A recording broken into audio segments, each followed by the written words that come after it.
Par cette manifestation spontanée dans l'après-midi de ce lundi 7 janvier, l'OCOSA vient d'enregistrer sa première protestation syndicale de l'année 2019.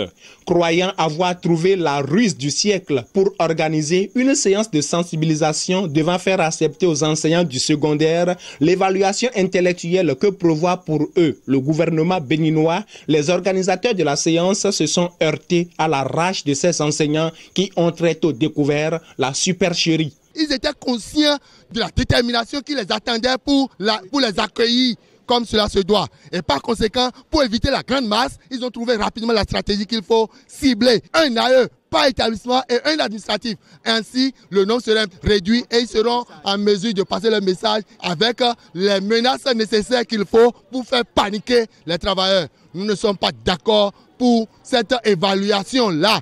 Nous savons alors là où ils veulent aller et nous ne voulons pas. Trop, c'est trop. Selon les protestataires, la réaction des enseignants des collèges de l'OCOSA a un double intérêt. S'opposer à cette évaluation intellectuelle et mettre hors d'état de nuire les syndicalistes mercantiles qui ne sont plus dignes de défendre leurs intérêts. Le sit-in que vous avez constaté n'est rien d'autre que la réponse à la provocation du ministre Kako Maouyon et les syndicalistes opportunistes qui, contrairement au ras-le-bol exprimé par la base des enseignants par rapport à l'évaluation humiliante, dégradante que le ministre pense organiser pour des faits inavoués, certains qui se disent représentants des travailleurs ont osé, de connivence avec le ministre, descendre sur le terrain pour intimider afin de mettre en œuvre leur plan machiavélique. Et par conséquent, on a compris finalement qu'on n'a plus de 10 représentants. Passé cette étape, les enseignants de l'OCOSA disent se réserver le droit d'une riposte plus vigoureuse si les organisateurs de cette évaluation s'entêtent à accomplir leur sale besogne.